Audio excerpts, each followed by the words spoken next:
নমস্কার সমস্ত দর্শক বন্ধুদেরকে অনেক স্বাগত জানিয়ে শুরু করছি এখনকার ড্রিম ডেস্টিনি অনুষ্ঠান।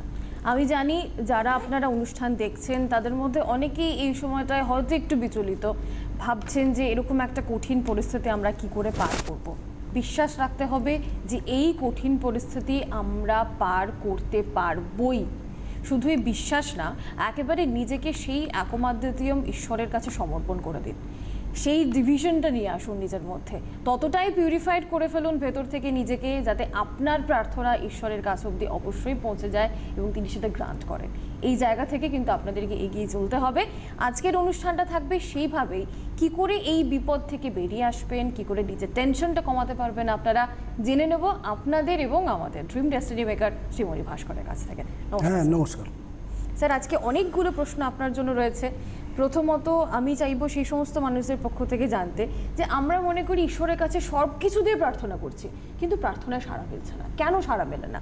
বা এই যে আমরা বিশ্বাস করি যে একটা না একটা নিশ্চয়ই সৌভাগ্যের দরজা রয়েছে, আমাদের জন্য সেটা খুলবে, ঈশ্বর কিভাবে সেই সৌভাগ্যের দরজা আমাদেরকে খুলে দেন? বা বিপদ কেন আসে, কিভাবে আসে, আমরা কি করে থেকে বেরিয়ে আসতে পারবো, টেনশন থেকে মুক্তি পেতে গেলে আমরা কি করব?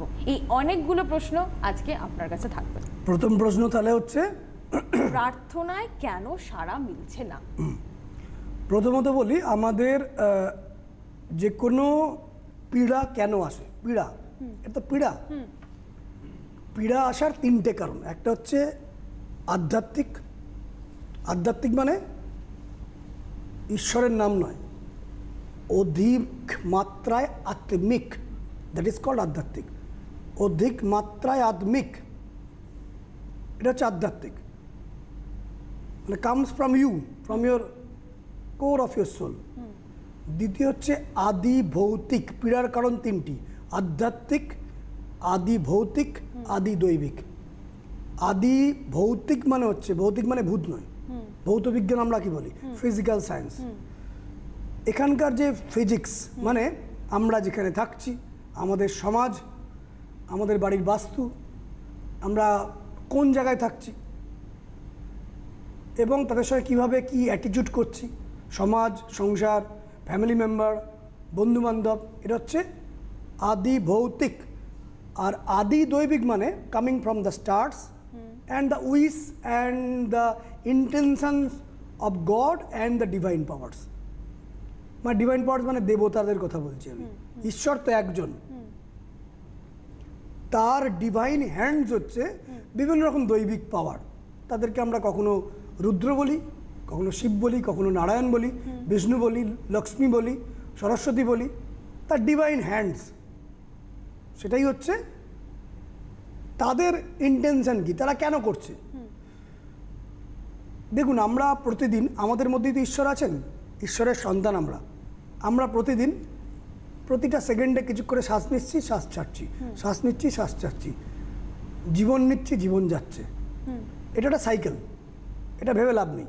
তো এখন যে একটা কোলাপস এসছে, এই কোলাপসটা আসলে কোলাপস না, এরপর আর নতুন ভোর আছে। কারণ every end has some a new beginning and every beginning should have some end. ঠিক, this is the life, this is the circle. কিন্তু আমাদের এখান থেকে বাঁচবো কীভাবে? ফার্স্ট, প্রথম বাঁচার উপায় বা প্রার্থনা করার কতগুলো নিয়ম আছে। আমি সেই নিয়মগুলো, বেশ কয়েকটি নিয়ম চিন্তা করে করে লিখেছি, যে আমার অভিজ্ঞতা, বিভিন্ন ধর্মগ্রন্থ, গুরুদের আশ্রয়, আমার বিভিন্ন মানুষদের প্রার্থনা করা, বলা এবং তাদের কিছু কিছুকে প্রার্থনা স্বীকৃত হচ্ছে না কেন, সেই নিয়ে আলোচনা করার একটা জিস্ট আপনাকে বলার চেষ্টা করছি। কি কি করলে প্রার্থনায় সাড়া মিলবে না। ফার্স্ট, আপনার রোজগারটা কেমন? রোজগারটা কি কিছু বাজে রোজগার, মানে কাউকে ঠকিয়ে, সুদে টাকা খাটিয়ে, কাউকে কষ্ট দিয়ে, অত্যাচার করিয়ে, হ্যারাসমেন্ট করিয়ে, কথা দিয়ে কথা না রেখে, একটু নাটক করে, তাকে ডিলে করে, একটু ঘুরিয়ে প্রার্থনায় স্বীকৃতি মোটামুটি মিলবে না। কারণ রোজগারটা কি কি খাচ্ছেন আপনি, খাবারটা কিসে কীভাবে আসছে, আপনার বডিটা কীভাবে তৈরি হয়েছে। আমি ফেসবুকে একটা কথা বলেছিলাম, আপনারা দেখবেন, কথাটা একটু টাফ, আমার মনে হয় 90% মানুষই বুঝতে পারেননি। আমি তার মানেটা একটু খুলে বলছি। আমি বলেছিলাম সেখানে, from my own feeling, if you are not interested in unhappiness. If you are not interested in unhappiness, যদি আপনি অখুশি ভাব এতে ইন্টারেস্ট ফিল না করেন, মানে খুশিভাবে ইন্টারেস্ট ফিল করেন, সোজা কথা। If you are not interested in unhappiness, your sense of body might be destroyed. আপনার দেহের পাপ ধীরে ধীরে বিনষ্ট হয়ে যাবে, কারণ আপনি তো কখনো নিজের সুখটা, নিজের মনের শান্তিটাকে নষ্টই করছেন না, কারণ আপনি ঝগড়াও করছেন না, কারোর ক্ষতিও চাইছেন না, কারোর হিংসাও করছেন না, নির্লিপ্ত থাকছেন। ওই পাড়ার ওই লোকটা এতখানি হয়ে গেল, আমার কেন হচ্ছে না? Then you are unhappy. আমি কি বলেছি? If you are not interested in unhappiness, your sense of the body might be destroyed. এটা একটা সূত্র মাথায় মনে রাখবেন, যে আমি কখনো আনহ্যাপি হব না। যতবার আমি আনহ্যাপি হব না, ততবার একটু একটু করে সিন, আপনার পাপ আস্তে আস্তে করবে। বাইবেলে বলছে, if you have come into this world you should have some sin. পৃথিবীতে আসা মানে আপনার কিছু পাপ হয়েছে। শুধু আপনার পাপ নয়, আপনার নাকটা হয়তো দাদুর মতন, কানটা হয়তো দিদিমার মতন, চোখটা হয়তো মায়ের মতন, পায়ের নখটা হয়তো বাবার মতন, চেহারাটা হয়তো কাকার মতন। তারপরে তাদের ডিএনএ আপনি ক্যারি করছেন, তাদের কিছু পাপের কৃতকর্মফল আপনার কাছেই আসবে। আপনি তো পিতৃদোষ নিয়ে আগে আলোচনা এক্স্যাক্টলি, এটা আসবে। সুতরাং তাদের পাপের কিছু ফল আপনাকে বহন করতে হবে। সুতরাং সেই বহন করা পাপগুলোর আপনার বডিতেই কিন্তু চলছে। সুতরাং আপনার কাজ কি? If you are not interested in unhappiness, your sense of the body might be destroyed. মানে আমাকে হ্যাপিনেসের প্রতি ইন্টারেস্টটা গ্রো করতে হবে অলওয়েজ। একদম। এবং I am not interested in unhappiness, পৃথিবীর চুলোর দূরে যাক। I am not interested in sadness, I am not interested in depression. চুলোর দূরে যাক, তুই যা ভাবিস বাস কর, তুই কর, সবাই কর। I am not interested in unhappiness. প্রতি মুহূর্তের যদি স্লোগান হয়, your sense of the body might be destroyed, পাপস্খলন হবে। এবং গুড লাক উইল কাম। মানে আপনি যখন ব্যাংকের লোন মেটাতে আরম্ভ করবেন, আস্তে আস্তে সিভিল স্কোর ঠিক হয়ে যাবে, নতুন লোন আবার পাবেন। ঠিক। এবার দ্বিতীয়, যখন প্রার্থনা করছেন, প্রপার কনসেন্ট্রেশন এবং ডিভোশন, ভক্তি থাকছে কি? যদি না হয়, স্বীকৃতি মিলবে না। প্রপার একদম ভেতরে দ্রবীভূত হয়ে যাওয়া, যেভাবে জলের মধ্যে চিনি ডুবে গিয়ে মিশিয়ে দিলে জল আর চিনি কে জানতে পারছে না, আর অস্তিত্ব আলাদা করা যাবে না, যাচ্ছে না। মানে একটা নুনের পুতুল সমুদ্রে গিয়ে সমুদ্রের জল দেখতে গেল কতখানি নুল, বাঁচতে গিয়ে সে মিশেই গেল। এরকম মিশে যাওয়া, দ্রবীভূত হয়ে যাওয়া। নেক্সট হচ্ছে, যা কিছু প্রার্থনার করার আগে সর্বদা দিনের শুরুতে বলবেন, আমি ঈশ্বরের নামে দিনটা শুরু করছি, and my loving lord is enough for me. আচ্ছা, এনাফ ফর মি। আমার কাউকে ধার ধারতে হবে না। আমরা প্রচুর পরিমাণ ফোন কল করে, দেখুন না, প্লিজ করুন না, এটা দেখুন না। Don't do it. ঈশ্বরের ফয়সালাকে মাথায় রাখুন, ঈশ্বরকে ইচ্ছাকে ধার্য রাখুন। ও ঠিক আছে, ও করেছে, নিশ্চয়ই কিছু কারণ আছে। ঠিক টাইমে ঈশ্বর দাঁত দেয়, চোখ দেয়। আবার যখন বয়স একটু বেশি হয়ে যায়, কানের পাওয়ারটা কমিয়ে দেয়, মানে বেশি শুনো না, চোখের দৃষ্টি কমিয়ে দেয়, বেশি দেখিও না, দেখো না, হাঁটার সময় দুলে দুলে হাঁটা, পেন্ডুলাম, বেশি হেঁটো না, বেশি খুঁটিখাটি দেখো না, সব বন্দোবস্ত করে দিচ্ছে। জন্মের সময় দাঁত থাকে না, কারণ সেখানে স্তন্য দুগ্ধ আমরা পান করি। ঠিক যে সময় দুধ দেওয়া শেষ হওয়ার দিক, স্তন্যদুগ্ধ মায়ের বন্ধ হতে আরম্ভ করলো, দাঁত চলে এলো আনাজ খাওয়ার জন্য। আবার ঠিক টাইমে মাছ মাংস যাতে না খেতে পারেন বেশি, দাঁতটা উড়িয়ে দিল। তার একটা প্ল্যানিং আছে। সুতরাং ঈশ্বরের ফয়সালাকে ধার্য করা উচিত। কাউকে অত্যাচার করা যাবে না, কারোর অধিকারকে ল্যাপস করা যাবে না, চারিত্রিক অসংযম একদম নয়, নো, স্ট্রিক্টলি একদম ভীষণ মাত্রায় চরিত্র কঠোর হওয়া প্রয়োজন। চোখের দৃষ্টিতেও নয়, ভাবনাতেও নয়, চিন্তাতেও নয়। এগুলো করলে প্রার্থনার স্বীকৃতি আসবে। আপনি খাদ্য নষ্ট করছেন, ডোন্ট ডু ইট। কিছুটা খেতে পারলেন না, রাস্তার কুকুরকে, কাককে, কাউকে খাওয়ান, নষ্ট করে নর্দমায় ফেলবেন না।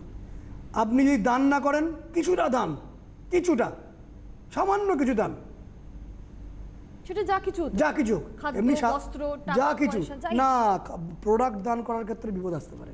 এমন এমন কিছু প্রোডাক্ট আছে, যেমন যাদের ছকে বৃহস্পতি রাহুযুক্ত থাকে, বৃহস্পতি বুধযুক্ত থাকে, নিজের জামা কাপড়, ঘামের পড়া জামা কাপড় যদি দান করে, তারপর থেকে অশুভ আসতে আরম্ভ করবে। আচ্ছা, মানে ইউজ জামা কাপড় দেব না। যদি বুধ বৃহস্পতির কানেকশন থাকে, রাহু বৃহস্পতি কানেক্টেড থাকে, অন্যের জন্য ওকে আছে। আচ্ছা, এরকম অনেক ব্যাপার আছে। সুতরাং প্রোডাক্ট দানের ব্যাপারটা বলবো না, অর্থ দান করুন, শ্রম দান করুন। যখন আমি অনেককে দেখবেন ফেসবুকে হোক, এখানে অনেক কিছু আমি গিফট দিয়ে দিই, বিকজ ইট ইজ মাই শ্রম। আমি তো শিখেছি, রাতের পর রাত জেগে শ্রম দান করছি। আমি জানি it will come to me multiple. গীতাতে কৃষ্ণ বলছে গিভ গিভ গিভ, কোনো প্রত্যাশা না। গিভ গিভ গিভ, কোনো প্রত্যাশা না। দাও দাও দাও, নো প্রত্যাশা। দাও দাও দাও, নো প্রত্যাশা। দাও দাও দাও, নো প্রত্যাশা, নির্লিপ্ত। ওয়েট, ঠিক ইট আছে। Will come to you multiple and multifold. Sure থাকুন, এটা হবেই, এটা সূত্র। নেক্সট, খারাপ সমাজ এবং খারাপ বন্ধুকে ত্যাগ করা। যারা নেগেটিভ টক অলওয়েজ করে, ত্যাগ করা। নিজে নেগেটিভ টক না করা। ভগবান এই হলো, নো। যখন প্রার্থনা করবেন পরিষ্কার হয়ে প্রার্থনা করার নিয়ম হচ্ছে আমাদের দেহের মোটামুটি 9টি দ্বারকে পরিষ্কার করা উচিত। কিছু না পারলে অন্তত মুখটা কুলকুচু করা, কোমর অবধি ধুয়ে নেওয়া। কিছু না পারলে কোমর অবধি ধুয়ে নেওয়া, হাতটা ভালো করে ধুয়ে নেওয়া, এবং ভালো করে সাবান দিয়ে ভালো করে ধুয়ে নিয়ে মুখটা একটু জল দেওয়া। এটা মিনিমাম। তবে আমি দেখেছি প্রার্থনার সময় খুব হালকা সুগন্ধি যদি বডিতে ইউজ করেন, it will attract good luck. ঘুম চোখে প্রার্থনা নয়। প্রার্থনার সময় অপবিত্র চিন্তা কোনো মতেই নয়। তাকে মারুন ধরে, চিন্তাকে প্রহার করুন, নিজেকে সংযম করুন। অপবিত্র চিন্তা মাথায় এলে প্রার্থনা স্বীকৃতি। You have to train your mind. Dress পরিষ্কার রাখার চেষ্টা করুন যখন প্রার্থনা করবেন। এটা করলে ভালো হয়, যখন প্রার্থনা করবেন মাথাটাকে ঢেকে রাখুন। আচ্ছা, সমস্ত ধর্মগ্রন্থই মাথা ঢাকার ব্যাপার বলছে।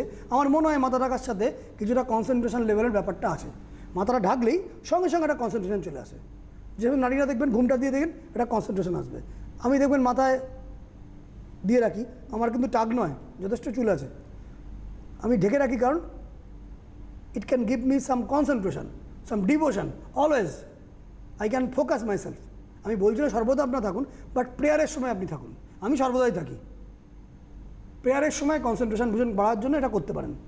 অন্য নারী বা পুরুষকে আকৃষ্ট করার জন্য সাজগোজ করবেন না। কেন কেন করছেন? দেখানোর জন্য না, কিন্তু কাজের জন্য করতেই পারেন। যেখানে দরকার আপনার জিন্সের প্যান্টের দরকার, ভালো মানে চিমচাম ড্রেস, যেটা দরকার কাজের জন্য করুন, কিন্তু কাজের জন্য ইন্টেনশন কাজের জন্য whatever you can do. উদ্দেশ্য অন্য পুরুষ বা অন্য নারীকে আকৃষ্ট করা নয়। প্রার্থনার স্বীকৃতি মিলবে না। বাড়িতে প্রায়শই ঝগড়া করেন, প্রার্থনায় স্বীকৃতি মিলবে না।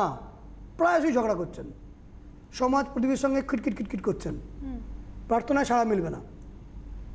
অন্যের সুখ দেখে হিংসা করছেন ভেতর ভেতর, ওর হলো, এত লোকে এত কিছু করছে, আমার হচ্ছে না। তো ভেতরে আমি ঈর্ষা তৈরি করছি। আপনি ভেতরে তো আপনি টক্সিন তৈরি করছেন। ওখানে কি করে গুড লাকটা ঢুকবে? আপনি যদি ধরুন একটা কোনো জায়গায় গিয়ে আপনি আপনার যিনি দুধ দেন তাকে তার কাছে 1 কেজি বা 1 লিটার দুধ দাও আমাকে, আপনি বলে দুধের পাত্র নিয়ে আসুন।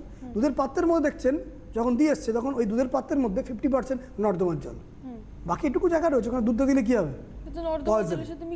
সুতরাং ভেতরে টক্সিনকে আউট করতে হবে। একাধিক দিন পারিবারিক মেম্বারদের সঙ্গে রাগ করে থাকেন, মিটিয়ে নিন। 2 দিন পরেই মিটিয়ে নিন। কোনো কোনো সময় চুপ থাকতে হয়, কারণ কস্তুরী নাম বোধহয়, সম্ভবত গান্ধীজির স্ত্রীর নাম বোধহয় কস্তুরবা। উনি গান্ধীকে একটু করার জন্য মাঝে মাঝে কথা চুপ করতেন। তার থেকে নন ভায়োলেন্স বা এই মুভমেন্টে এসছে, উনি ওখান থেকে টুকেছিলেন। অসহযোগ আন্দোলন এবং নন কোঅপারেশন মুভমেন্ট, এগুলো করেছিলেন কারণে চুপ থাকা 2-4 দিন 5 দিন ঠিক আছে, লং টার্ম 1 মাস ধরে কারোর সাথে কথা বলছে না ফ্যামিলি মেম্বারদের, প্রার্থনায় স্বীকৃতি মিলবে না। বৃদ্ধ পিতামাতাকে সাহায্য করছেন না, তাদের অত্যন্ত দরকার, ওষুধের দরকার, সাহায্য দরকার। তারা হাজার কিছু আপনাকে গালাগালি করুক, গো দেয়ার, মাথা নিচু করে যান। যারা ছটপটে, একসাথে টিকতে পারে না, বাইরে বেরোতেই হবে, ক্লাবে মিশতেই হবে, বেরোতে টিকতে পারছেন না, একটা ঘরে বসার উপায় নেই, আধ ঘন্টা 1 ঘন্টা বসতে পারেন না, প্রার্থনায় সাড়া মিলবে না। যারা অশান্তি করার অপচেষ্টা করেন তাদেরকে আপনি সাহায্য করছেন বা আপনি নিজে অশান্তি করছেন, আচ্ছা, তাদের প্রেয়ারের স্বীকৃতি মিলবে না। যারা কথার খেলাপ করেন, লোকেদের বলছেন এটা করবেন, কথার খেলাপ করেন, ও জানেন আপনি করবেন না, তার চেয়ে বলুন আমি চেষ্টা করব, ভাবছি, একটু সময় দিন। মুখ দিয়ে কথার খেলাপ করবেন না, একটু সময় চেয়ে নিন, যদি না হয় হালকা করে অ্যাভয়েড করুন, দেখছি, হাসি দিয়ে দিন, কথার খেলাপ করবেন না। এগুলো যদি না করেন 100% প্রেয়ারের স্বীকৃতি মিলবে। আচ্ছা স্যার, এই যে আপনি অ্যাস্ট্রাল ডেইলি প্ল্যানিংটা করা, হ্যাঁ, অ্যাস্ট্রাল ডেলি প্ল্যানিংয়ের মধ্যে প্রার্থনার একটা নির্দিষ্ট টাইম আছে, সেটাকে ডিভাইন টাইম বলে, 3 মিনিটস। অ্যাস্ট্রাল কোর্সে 3 মিনিটের ওই ডিভাইন টাইমটাকে আপনি ইউজ করতে পারেন। আমার মনে হয় ওই টাইমটা ঈশ্বরের সাথে কানেক্ট হওয়ার খুব মারাত্মক টাইম, দিনের মধ্যে 3-4 বার বা 2 বার আসে, ওটাকে আপনারা ইউজ করতে পারেন, কোর্সটা করতে পারেন। সেখানে ডিভাইন কোর্সের মধ্যে আরও অনেক কিছু আছে, কিন্তু ওই অ্যাস্ট্রাল কোর্সের মধ্যে ডিভাইন টাইমটাকে পাওয়ার জন্য প্রার্থনা কখন করলে চট করে অ্যান্সার মিলে যাবে, এবং এই সূত্রগুলো মানবেন, তাহলে আসতে পারে। Next question. স্যার এই যে সূত্রগুলো আপনি বললেন, সেই সূত্রগুলো মেনে বা ওই ডিভাইন টাইমে যদি আমরা প্রার্থনা করি, তাহলে কি সত্যি সত্যি ঈশ্বর আমাদের জন্য সৌভাগ্যের দরজা খুলে দেবেন? কিভাবে খুলে দেবেন? আরও কিছু ব্যাপার আছে। প্রথম কথা, এটা হওয়ার জন্য প্রথমত আপনার একটু ব্রড মাইন্ডেড হতে, বড় হৃদয় হওয়া প্রয়োজন। মানে মনটা খিটখিটে, মনটা নিচু, কেউ কিছু বললে আপনি খেকিয়ে গেলেন, নো। হৃদয় প্রশস্তকারী, মনটাই যদি ছোট হয়, হৃদয় প্রশস্তকারী, হিম্মতওয়ালা লোকেদের, মানুষদের ঈশ্বর সৌভাগ্যের দরজা খুলে দেয়। 2, দিনের মধ্যে অন্তত 70 থেকে 80 বার ক্ষমা চাইবেন, কেঁদে কেঁদে ক্ষমা চাইবেন। যদি কান্না না আসে, মুখটাকে ভেঙিয়ে কাঁদবেন। কান্নার সময় যেভাবে লোকে মুখটা ভেঙায়, কারণ ওই মুখটা ভেঙিয়ে কাঁদলে কান্নার ফিলিংস হবে, এবং কারুর সামনে নয়, একটু আড়ালে গিয়ে 70-80 বার দিনের মধ্যে কাঁদবেন। একদম পাচ্ছে না, মিনিমাম 5 বার কাঁদবেন, ক্ষমা চাইবেন। প্রভু, আমার জন্য, আমার বাড়ির লোকেদের জন্য, আমার বংশের জন্য, মাতুল বংশের জন্য এবং পিতৃবংশের জন্য যা কিছু ভুল হয়েছে, প্রভু ক্ষমা করে দাও, প্রভু ক্ষমা করে দাও। 2, সামান্য কিছু কিছুর জন্য ঈশ্বরকে প্রতি মুহূর্তে বিরক্ত করবেন। সাধারণ মানুষকে বিরক্ত করলে মানুষ বিরক্ত হয়, ঈশ্বরকে বিরক্ত করলে ঈশ্বর খুশি হয়। পায়ের জুতোর কিছু অংশ খুলে গেছে, এ বাবা ঈশ্বর খুলে গেছে, রাস্তা বার করে দাও। পেনে কালিটা নেই, এ বাবা আমার পেনটা খানা দোকান বন্ধ, ঈশ্বর ব্যবস্থা করে দাও। প্রতি মুহূর্তে তার সাথে কানেক্টেড থাকুন, কারণ ভগবান চান আপনি তার সাথে কানেক্টেড থাকুন। অলওয়েজ সামান্য সামান্য বিষয় ঈশ্বরকে বলুন, কানেক্টেড থাকুন। 3, ধৈর্য ধারণ করুন, নির্ভর করুন, পূর্ণমাত্রায় নির্ভর। আমি বললাম না, ঈশ্বরের ফয়সালাই শেষ, জীবন, দিনটা শুরু করুন ঈশ্বরের নামে শপথ নিয়ে আমি দিনটা শুরু করছি, আমি জানি God sees me, God sees me, feel করুন ভগবান দেখছেন। 2, my loving lord is enough for me, কাউকে তেল মারতে হবে না, তিনিই যথেষ্ট, তিনিই যথেষ্ট। হ্যাঁ, একটু কাজের জন্য প্ল্যানটা তো, কর্মটা তো করতেই হবে, কিন্তু অতিরিক্ত তেল মেরেই যাচ্ছেন, নো, দরকার নেই, তাকে তেল মারুন। মালিককে খুশি করার জন্য প্রেয়ার করুন, মালিককে খুশি করার জন্য দান করুন। 80 ভাগের 1 ভাগ দান করতে হয়। আপনার অত্যন্ত খারাপ অবস্থায় দান করুন, দান করলে আবার আসবে। যেমন আপনি যদি 3-4 দিন পটি না করেন, খিদে পাবে না, ইউ হ্যাভ টু মাইনাস। কারণ আপনি 10,000 টাকা ধরে আছেন, আমার 10,000 টাকা, 10,000 টাকার জিনিস আমি ছাড়বো না, ছাড়বো না, ছাড়বো না, না 10,000 টাকা ছাড়বো না, না না কোনো মতেই খরচা করবো না। আরে ছেড়ে দিন না, 1 লাখ চলে আসতে পারে। ছাড়ছে না, ওরা তো 1 লাখ আসছে না, জাস্ট ছেড়ে দিন। আমি বলছি না 10,000 টাকা দান করুন, 80 ভাগের 1 ভাগ দান করুন। দানং দমশ্চ, গীতাতে কৃষ্ণ বলছেন, নিজেকে দমন করে দান করুন। উগ্রতা নয়, তেজস্বী থাকুন, হিম্মতওয়ালা হন, দিনের মধ্যে কিছুক্ষণ পারলেও সুগন্ধি দ্রব্য ইউজ করুন।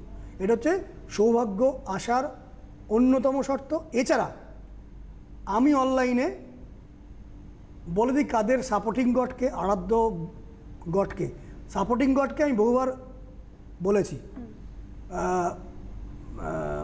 গত শনিবার সন্ধ্যে 6:35 অনুষ্ঠানেও আমি সাপোর্টিং গড প্রত্যেক ডেটের জন্য কার কার সাপোর্টিং গড অলরেডি বলে দিয়েছি। এটা গত শনিবারের অনুষ্ঠান দেখে নেবেন, সন্ধ্যে 6:35 আমি অলরেডি বলে দিয়েছি। আরাধ্য দেবতাটা ছক দেখে বার করতে হয়। তখন যেখানে বৃহস্পতি থাকে সেটা হচ্ছে ব্রহ্মা, যেখানে রাইচকে চন্দ্র থাকে সেটা হচ্ছে মহাদেব, যেখানে রবি থাকে সেটা হচ্ছে বিষ্ণু। ব্রহ্মা বিষ্ণু মহেশ্বর ছকের মধ্যেই আছে। যেখানে বুধ সেখানে হচ্ছে মা দুর্গা, যেখানে শনি সেখানে হচ্ছে দক্ষিণা কালী বা মা কালী, যেখানে রাহু সেখানে সরস্বতী, যেখানে কেতু সেখানে গণেশ বসে আছে। আপনার ছকের মধ্যেই বসে আছেন। যেখানে শুক্র মা লক্ষ্মী বসে আছেন। তাদেরকে জানতে হবে কে আপনার আরাধ্য দেবতা। দিনের মধ্যে কিছুক্ষণ চান্টিং করুন। কেন চান্টিং করুন? যে কোনো চান্টিং, আপনার যাকে ভালো লাগে বা যে আরাধ্য দেবতা বা সাপোর্টিং গড, ওই সময়টা অন্তত নেগেটিভ চিন্তা তো করলেন না, ওর মধ্যে পুশ করছেন তো পজিটিভ। সোমবার, বৃহস্পতিবার, শুক্রবার, অ্যাটেনশান দিয়ে বলছি, অ্যাটেনশান রাখুন। সোমবার, বৃহস্পতিবার, শুক্রবার রাত্রিবেলা ভালো কাজের জন্য জোরালো প্রার্থনা করুন, আধ ঘন্টা ধরে প্রার্থনা করুন। সোমবার, বৃহস্পতিবার, শুক্রবারের রাত, কিন্তু রাত মানে আফটার 10 PM টু 3 AM, রাত্রি 10টা থেকে ভোর 3টের মধ্যে। সোমবার রাত, বৃহস্পতিবার রাত, শুক্রবার রাতে প্রার্থনা করুন ভালো কিছু, prosperity, development, abundance, growth, royalty, authority power জন্য।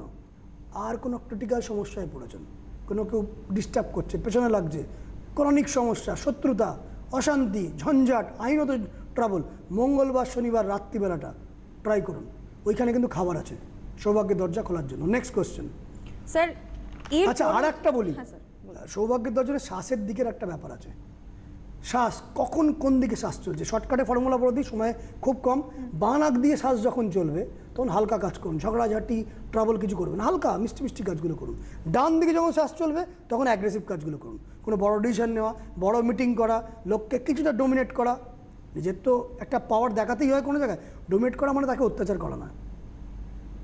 ডান নাকে যখন শ্বাস চলবে পাওয়ারফুল কাজ করুন, বাঁ নাক দিয়ে যখন শ্বাস চলবে হালকা কাজ করুন। এগুলো ফলো করুন। এগুলো ডিটেলস বিষয় অ্যাস্ট্রাল কোর্সে কিন্তু আমি বলেছি, খুব সামান্য অর্থের কোর্স। কখন কোন নাক দিয়ে শ্বাস চলবে সকালবেলা ঘুম থেকে উঠেই জানতে পারবেন আগামী 10 দিন কেমন যাবে বা আজকের দিনটা কেমন, সকাল ঘুম থেকে উঠেই জানতে পারবেন শ্বাসের দিকে ফলো করে। হ্যাঁ, নেক্সট কোয়েশ্চেন। স্যার, এরপরেও যদি কেউ বিপদে পড়ে তাহলে তো জানতে হবে বিপদ কেন আসে। প্রথম কথা হচ্ছে, আমি দেখেছি যে কাউকে বদনজর যদি কেউ দেয় তার থেকে বিপদ আসে। কেউ বদনজর দিলেও আপনার বিপদ আসতে পারে। আবার আপনি বদনজর কাউকে দিচ্ছেন না, কেউ আপনাকে বদদুয়া করছে বা বদনজর দিচ্ছে, আপনি তার জন্য আবার বদদুয়া করছেন, বিপদ আসবে। 2, আপনি পাপ করলেন, ভুল করে ফেলেছেন, ঈশ্বরের কাছে বারবার ক্ষমা চাইছেন, ক্ষমা চাইছেন, ক্ষমা চাইছেন, ক্ষমা চাইছেন, আবার ওই পাপটাই করছেন। ও, ক্ষমা চাইছেন, ক্ষমা চাইছেন, ক্ষমা চাইছেন, আবার ওই পাপটাই করছেন। ও কিচ্ছু হবে না, ও করে লোকে, ও কিছু হয় না, ও তো করে। বিপদ আসবে, নিশ্চিত থাকুন। ওর হয়তো বিপদ আসছে না, গ্রহ নক্ষত্র ফেভারে আছে, আগের জন্মের কিছু ভালো পুণ্যকর্মের দশান্তদশা চলছে, ও বেঁচে যাচ্ছে। আপনার চাপ আসতে পারে, কিন্তু ও ঠিক আছে। আমরা বলি ও ঠিক আছে। অনেকে দেখবেন বাসের টিকিট না করে টুক করে নেমে পড়ে, আপনি 5 টাকা 10 টাকা বাঁচাচ্ছেন, 5 লক্ষ বেরিয়ে যাবে। হিসেব আছে, হিসেব চলছে, প্রত্যেকে পুরো হিসেব চলছে, নিশ্চিত থাকুন হিসেব চলছে। 2 নম্বর, ও কিছু হয় বলবেন না, ও কিছু হয় না। বা ঈশ্বরকে বলছেন, দেখো আমি এই ভালো কাজটা করলাম, খারাপ কাজের সময় সেও দেখছে, কিন্তু ভালো কাজের সময়ও দেখছে, খারাপটাও দেখছে, বিপদ আসতে পারে। মিথ্যাচার করবেন না, উপকারীর উপকার ভুলে যাবেন না, অপমান বা লাঞ্ছিত করবেন না, কাউ না কাউকে দয়া দেখান, বৃদ্ধ পিতামাতাকে অ্যাভয়েড করবেন না, অধিকার থেকে বঞ্চিত করবেন না, জমি সম্পত্তি থেকে অন্য কাউকে পরিত্যক্ত করবেন না। এর সঙ্গে আপনার লাস্ট কোশ্চেনটা আমি জুড়ে দিই, এই টেনশন থেকে বাঁচবো কীভাবে। কি করে বাঁচবো? আমাদের ওয়াটার থেরাপি আছে নিউমোলজির কোর্সে, নিউমোলজির বেসিক নিউমোলজির ডেস্টিনি নিউমোলো কোর্সে টেনশন থেকে বাঁচার প্রভূত তথ্য আছে ওয়াটার থেরাপি। 2, যেটা আপনি পাচ্ছেন না, অন্য লোকে পাচ্ছে, সেটাতে আপনি বলবেন আমি যা পেয়েছি এতে আমি খুশি। I have a nice car, I have a nice house, I have a nice wife, I have a nice son, I have a nice child, I have a nice husband. যেটা পেয়েছেন thank you, thank you, thank you, thank you, thank you, thank you দিন। যেটা পেয়েছেন ওটা নিয়ে একটু আনন্দ feel করুন।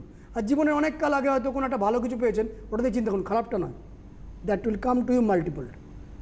এবং অ্যাট লাস্ট বলি, যা হয়েছে হয়তো ক্ষতিকারক কিছু হয়েছে, ভালোর জন্যই হয়েছে, ও সব ঠিক হয়ে যাবে। যা হয়েছে ভালোর জন্য হয়েছে, ও সব ঠিক হয়ে যাবে। ঈশ্বরের ফয়সালাই শেষ। মাই loving lord is enough for me. এইটা ভাবুন, টেনশন উইল বি ইরেজড। না হলে, যদি না হয়, আপনারা নিউমোলজিক্যাল কোর্সটা করতে পারেন। একদম স্যার, এর আগে কিন্তু টেনশন কমানো নম্বরও দিয়েছেন, সেটাও কাজে লেগে যাবে আপনাদের। আজকে এখানে অনুষ্ঠান শেষ করব। প্রত্যেক সোমবার এবং মঙ্গলবার রাত্রিবেলা 11টার সময় বিশেষ অনুষ্ঠান দেখুন। আর সরাসরি কথা বলার জন্য স্যার থাকছেন আপনাদের জন্য প্রত্যেক বৃহস্পতিবার, শনিবার এবং রবিবার দুপুর 12টা 5 মিনিটে। অনেক ধন্যবাদ স্যার। নমস্কার। নমস্কার।